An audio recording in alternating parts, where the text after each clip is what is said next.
You. Wow, what a kickoff to this new year, huh?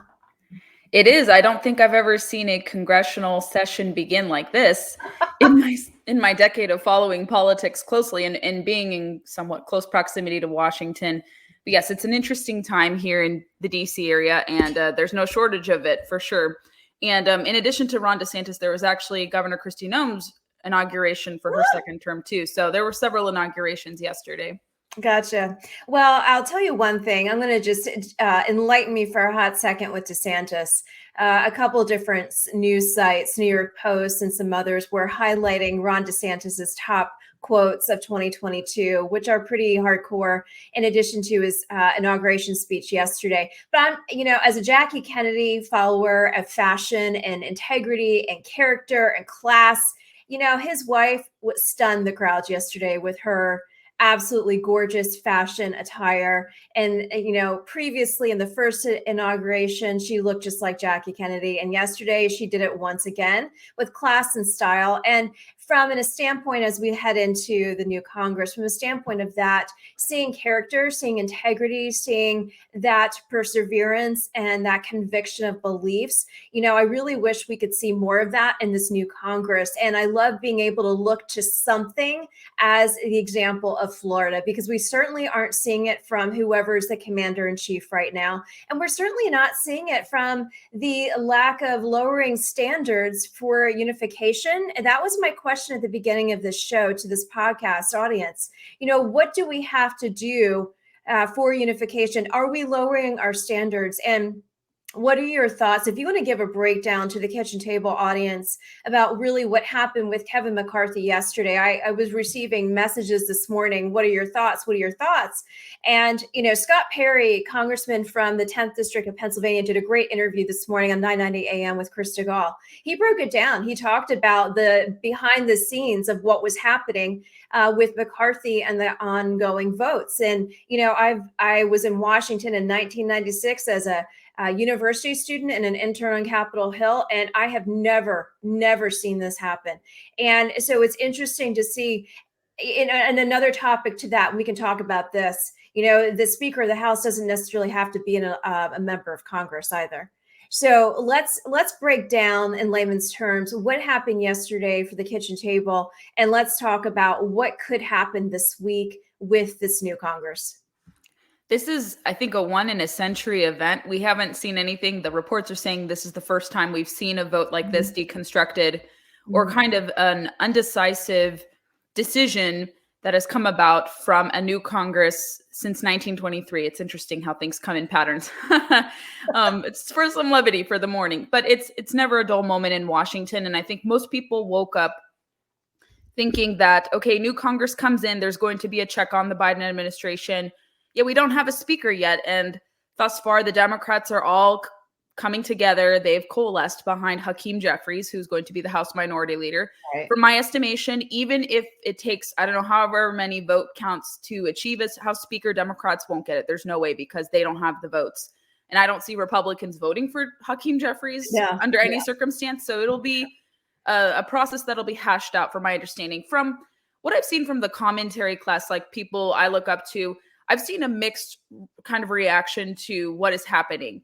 I want to separate it from my own personal opinions, because I take, I see both concerns, and I don't want to obviously, insert my opinion necessarily, but I think conservatives for the longest time, this is kind of a big picture type of thing. And I share the same concern as well. They see whenever Republicans gain control, or they have a slight majority, or there's a tied vote like there was in the Senate before this week, Republicans see many in their leadership kowtow to Democrat demands whenever there's a little instance of power, or they don't sufficiently stand up to, let's say, almost whole of the government Democratic rule, whether it's the White House plus a combination of one chamber and something else. Mm-hmm. And so we've seen this. We've seen fatigue develop and disillusionment. Right. After the Tea Party wave, Republicans, they couldn't remove President Obama in terms of re-election prospects. He won re-election, even though there was sentiments. People were very upset with where the country was going. Mm-hmm. And he won a second term despite all the bad policies that he had. He was just a very popular figure, even with his flawed policies. Mm-hmm. And arguably, very controversial and somewhat dangerous policies too there. But he was still a very personally popular figure among people, even if they didn't like his policies. And so the Republican opposition didn't work necessarily to get in and we also had a weak candidate, obviously, in Mitt Romney. He was not the strongest candidate. And he didn't know how to appeal to a wide swath of people, even within the conservative base. And he wasn't really doing well with women and independents either. Right. And then when we regained the House in 2014, you would think there would be more of a standstill to that agenda. There was some pushback, but it wasn't as, viable or as notable as it could have been. And they were still giving Obama appointments. They were voting for cabinet secretaries, not really acting as a resistance like what Democrats do for Republicans. And whenever we moved to, let's say, the Trump administration, Democrats were opposing almost all Trump administration appointees, with a few exceptions. Some of the moderates came around to voting for some of Trump's appointees in energy, environment, and some other cabinet positions. But almost towards the end of it, the Democrats were in lockstep opposing most, if not all, cabinet secretaries. Republicans, I understand the courtesy thing. You want to give it to people. And then you learn that these cabinet secretaries, a lot of Republicans gave support to Pete Buttigieg in the Senate confirmation, Jennifer Granholm, all these people. And then they come out against them, not having known that they were going to be voting and enacting policies in their respective cabinet positions, as we had all predicted and kind of foresaw. And so Republicans are a little too nice, and they don't know how to stand up for their values and represent people. Now we're seeing it manifested here. These 19, now 20 some odd different representatives, largely conservative members, have said to Kevin McCarthy, we've seen what you and your predecessors as Republicans have done before. You've promised wonderful things, yet you haven't delivered, and you kowtow to Democratic demands. Exactly. You vote for big spending bills. And so I get the concerns there. I absolutely do. And believe me, I wish that they would follow that kind of more conservative tune. But now we're at a kind of a problem. Although I've heard different opinions. I don't know if Kevin McCarthy will be forced out of this vote necessarily, because he's been through the ringer three times now. This recording. And there's actually been more opposition building to his candidacy for speaker. It was initially 19. Now there's 20. I don't know if in today's votes that are going to commence around noon Eastern time, if there are going to be more supporters peeled off, because it seems like these people, unless McCarthy meets their demands, they're not going to vote for him one way or another. And so Republicans are in a dire situation that if you don't have these 20 some odd members voting for you, Kevin McCarthy will never achieve the speaker's position whatsoever. Now there's going to be debate of, okay, everyone was almost coalescing. They put Jim Jordan's name in contention. He said he's for McCarthy. Unless something changes overnight, I don't see his position changing. He's kind of looking at the big picture thing. He thinks that he can force Kevin McCarthy. And I think Kevin McCarthy would do this better than John Boehner. John Boehner was a capitulator. He cried all the time. I think Kevin McCarthy understands. I want to be optimistic. I think he does understand the concerns that he wouldn't have gotten the speakership gavel potentially if it wasn't for conservatives entrusting him with fundraising, support, things of that sort. And he did want to reach out to them. You have to give him credit there. He was a workhorse in many respects. Is he perfect? No. Could there be someone more conservative? Absolutely. Would he be an improvement on Boehner? That's what I think would be the case, because they do see what's happening. And Kevin McCarthy was very critical of Senator Mitch McConnell supporting this omnibus monstrosity. So if there's any early indication, I don't think they're going to do exactly everything that some Senate Republicans have been doing. So I think we can give him a little bit of the benefit of the doubt, because he has deviated from Senate Republicans who would go along with these so-called bipartisan deals, but they're not. They're not really bipartisan. They're just pork barrel spending, things of that sort. And so kind of how I talked about kind of the recent history of Republican kind of fatigue with conservative fatigue with Republican leadership. What are the dynamics now? And while I do appreciate them wanting to demand more of Kevin McCarthy, we don't know. We hear both sides of the story that the demands have been met. McCarthy has said he'll meet this. Then we hear the other side saying, no, they have been insufficiently met. We don't support this. Therefore, we're opposing him. So they have to come to a consensus. I don't know if it's with Kevin McCarthy accepting more demands, or does it come in the form of Kevin McCarthy stepping aside and Jim Jordan has been nominated Yeah. Yes.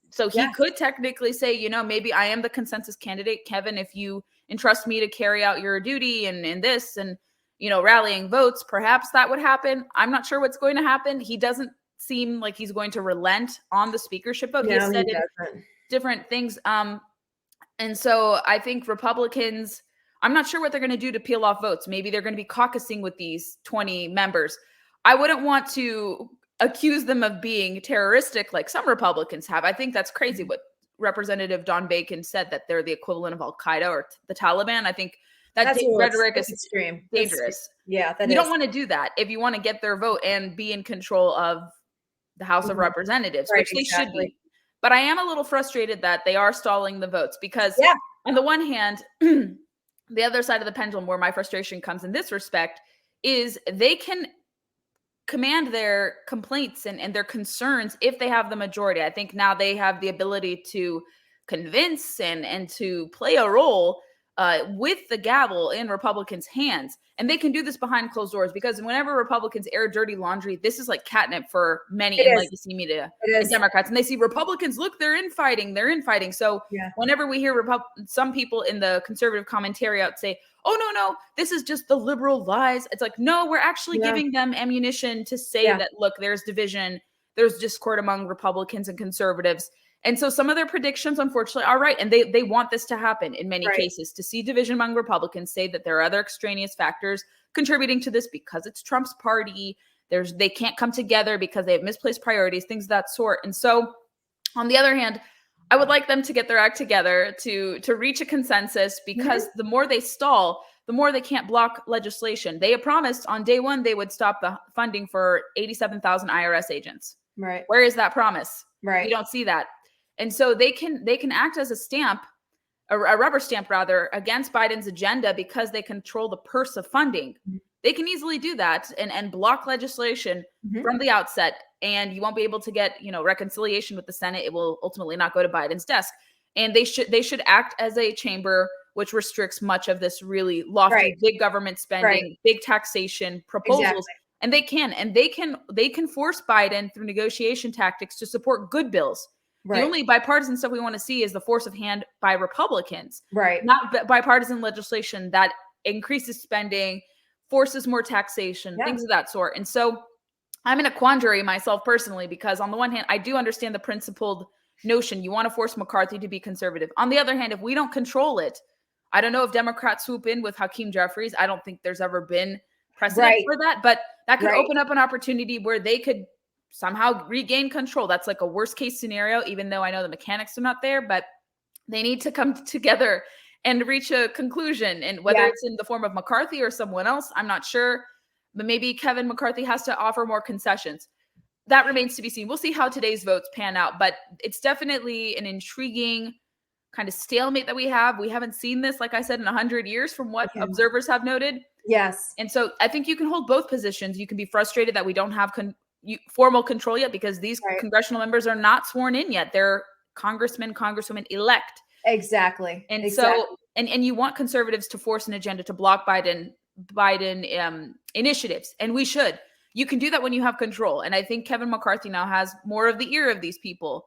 So I would hope that, both sides of the Republican spectrum come together and find reach a consensus, because I don't think the American people want this. And if you do this and delay blocking legislation, how are voters going to respond? Let's say statewide elections happening in different states. Here in Virginia, we have statewide elections for our state, or for our General Assembly. Yes. Kentucky has gubernatorial elections. Louisiana does. So are people going to be motivated if they're not actually actively blocking Democratic priorities? I don't know. So the public can respond. We'll see what polling says. If polling is taken on this very issue, if people support what they're doing, if they don't support what they're doing, it remains to be seen. But I have a lot of thoughts. Those are kind of my thoughts in a condensed format.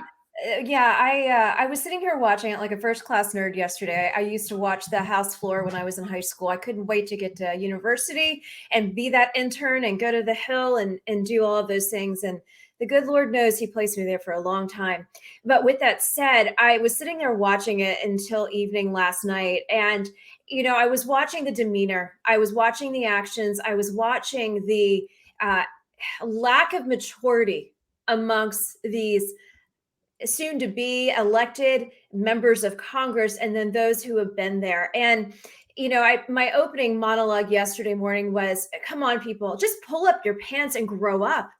Set aside some of these issues that you're having, because really you're setting this precedent for what is to come for 2023. That doesn't give us any hope. Yeah, we shouldn't have hope in elected officials, but we the people placed you there to make mature decisions. Grow up. Set aside some of your differences and grow up and actually do your work. And I don't see that. Happening.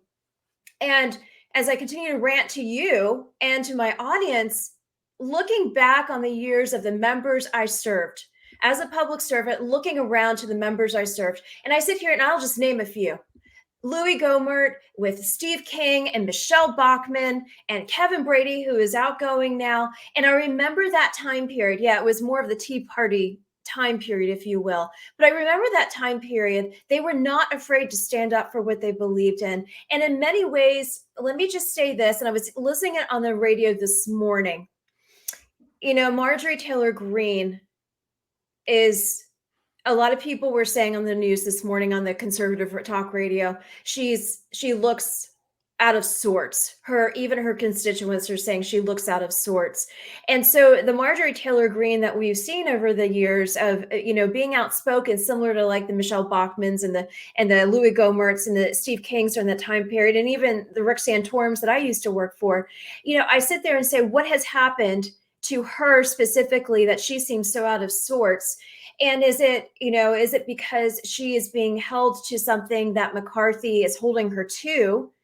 And my mind is reeling all over the place with what is happening here. To bring it back to the full big picture, we, the American people, put these people in office. We entrusted them to be the servants of the people. We tell them what to do. We are their bosses. So my statement to each and every one of them is, okay, don't lower your standards, but act like mature adults, because I am not seeing that coming from any of them. I'm not seeing that. The only person that is really standing up for what I think is Jim Jordan. And Jim Jordan is from Ohio. Yes, he is on judiciary. And yes, he's looking to lead in many, many ways. But my concern is we need somebody who is humble, similar to Jim Jordan, who has a good head on his shoulders. And what I see from McCarthy is someone who is a Ivy League, and I don't know where he went to school, but his appearance and his demeanor is more of a cockiness that I don't like. We have enough of that in Congress as it is. And having served for so long and seeing this, it is infuriating to me that we have not grown up yet. And the Republicans, whether they are Republicans in name only or conservatives, are going to lead in this manner. Does that give us hope for 2024? I don't know. And then I sit here and look at Ron DeSantis and his swearing in yesterday and saying something is a lot more organized and more functional than what is happening on Capitol Hill. You can argue that the governing styles of people outside Congress, so I think you can even apply it to multiple state governors. So I think this is kind of how the elections went. People starting in 2021 when my governor was elected. Yeah, Youngkin. Mm-hmm. And going into how well most of the Republican governors did last year. A lot of people were more confident in the gubernatorial election results and state legislature results. They weren't perfect. We could have made some more inroads in the Midwest. We didn't. We lost on opportunities in Wisconsin, Michigan, and Minnesota, for instance, and we lost Pennsylvania a second time.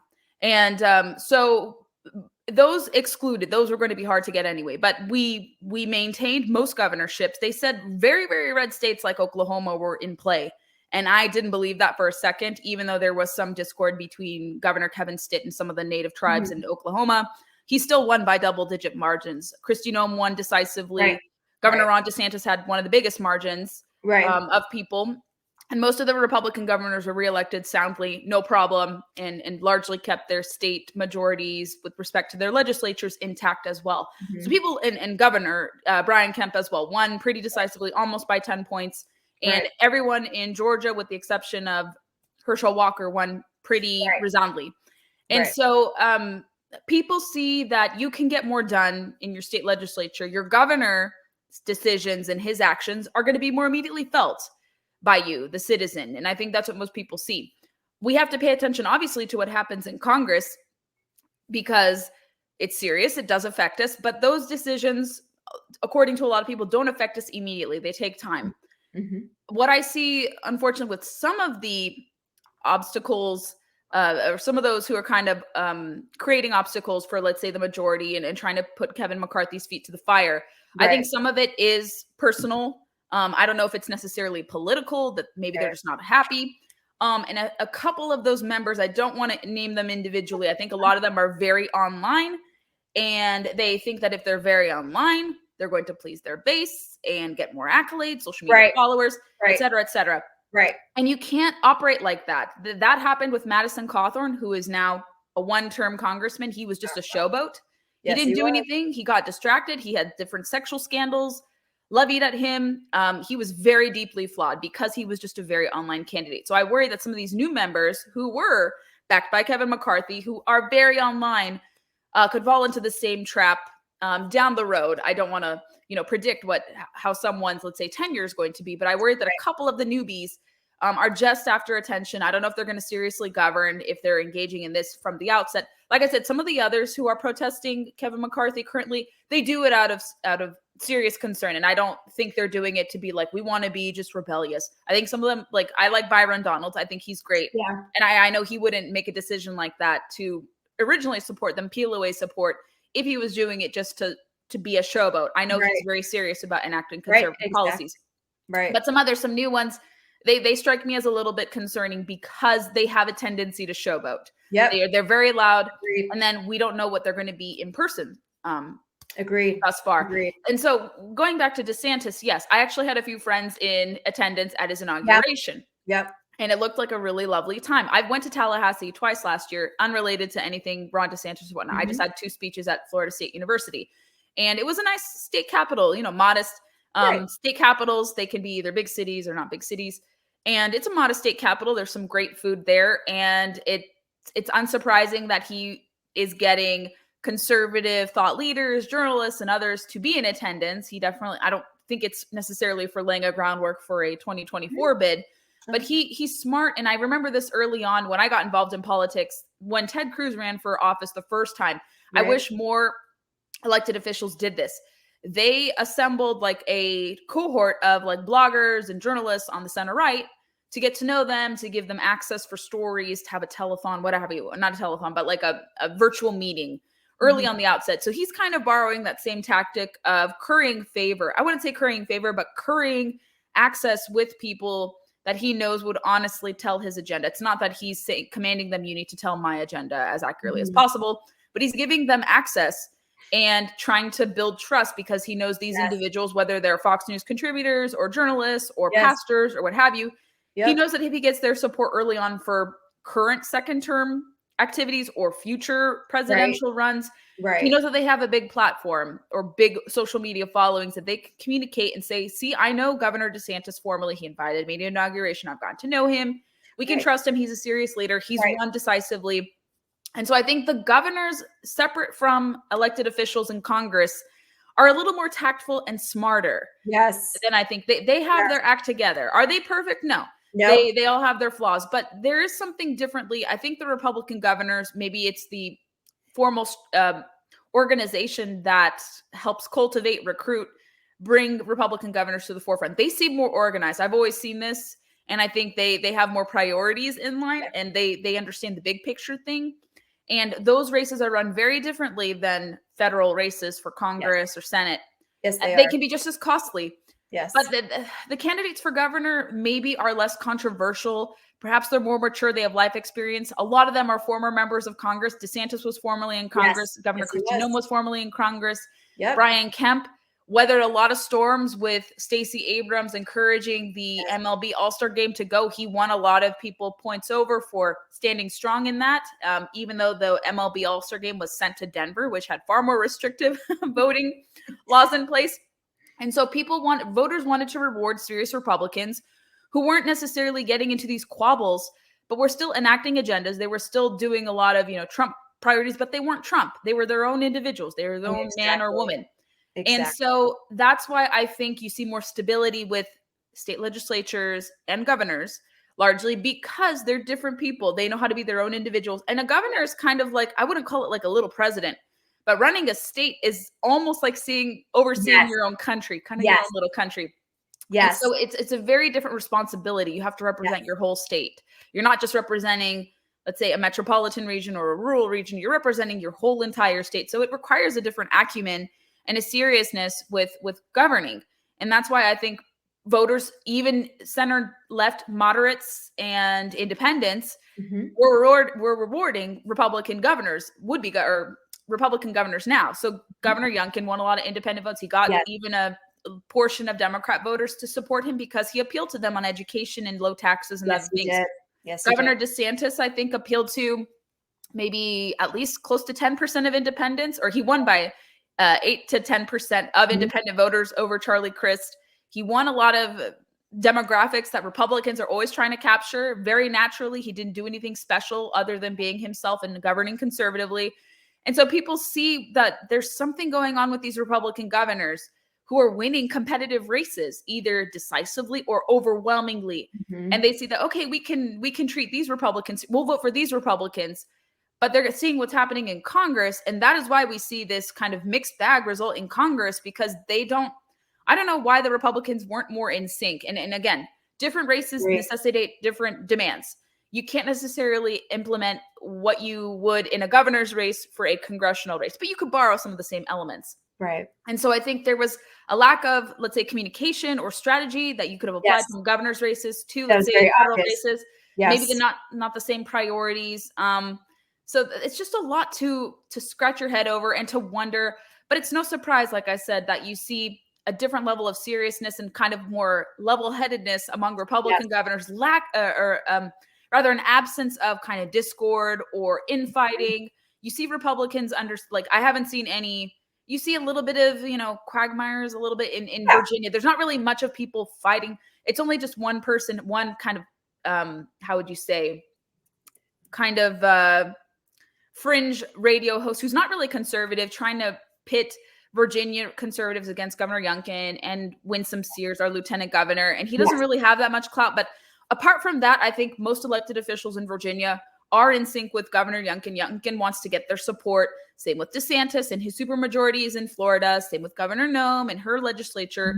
And so even if they have slight differences, they still come together in the states. Are we going to see that in the Congress? I'm not sure. I mean, and the thing is with the Senate, it was extremely disappointing that a lot of outgoing members who either didn't run for re-election or they lost voted for these crazy spending bills. So I think 5 or 6 of these senators are not returning. There are more conservative members in their as their replacements. Right. And so maybe there will be more of a block happening, but the Senate doesn't give me much confidence, because if McConnell is going to be standing side by side with Biden touting the so-called infrastructure bill, I'm not hopeful about the Senate. So that's why the House has to be a stopgap to Biden's agenda, especially with wobbly Republicans, although there will be fewer in, I think, the Senate going forward who are going to be wobbly because they're largely out of office. Right. But we still have to worry about maybe 5, 6, maybe upwards of 10 Republicans who could be on board. Very attractive, nice sounding pork barrel spending, so-called infrastructure defense bills. But their feet can be also held to the fire. But I think a lot of people have lost trust in the likes of like Tom Cotton and some of the others who were voting in this omnibus bill. So you can't really say you're against the wokesters if you're supporting these gargantuan bills that enable. So people are going to be very skeptical. Does it mean you chase them out and you say you're done, you're a traitor? Maybe they can rehabilitate their image, of course, but you have to be more skeptical of some of these individuals if they made this, questionable vote. But yes, look to the states in the immediate future until the House Republicans get their act together. And what happens in your backyard? I know you guys have an election. What is it? 24 gubernatorial race coming up as well. Yes. So paying attention to your backyard, making sure the candidates you nominate have their act together, and they're going to be a little measured, and they can appeal to the independent votes, because independent votes are becoming a larger share. And we have talked about this often. Independents can vote for Republican policies, especially when it comes to freelancing, economics, school choice, things of that sort. So we can get the independents as long as we have people who willingly reach out to them. You don't have to trade your conservative credentials to win over their votes. You just have to be honest and say, I hear you, I see you. Our policies are going to help people like you as well. It's not just helping Republicans, it helps all Americans. And here's why you should trust us. And so it's a mixed bag right now, but I want to be encouraged. I'm encouraged on the governor's side a little bit. The House side leaves me pessimistic. Let me just end it on this note. Republican governors make the best United States presidents, and I'll leave it at that. Gabriella Hoffman, who's the regional leader for Young Voices. You can follow her on Twitter. I have it running across the screen. And I would love to get you back to talk about the freelance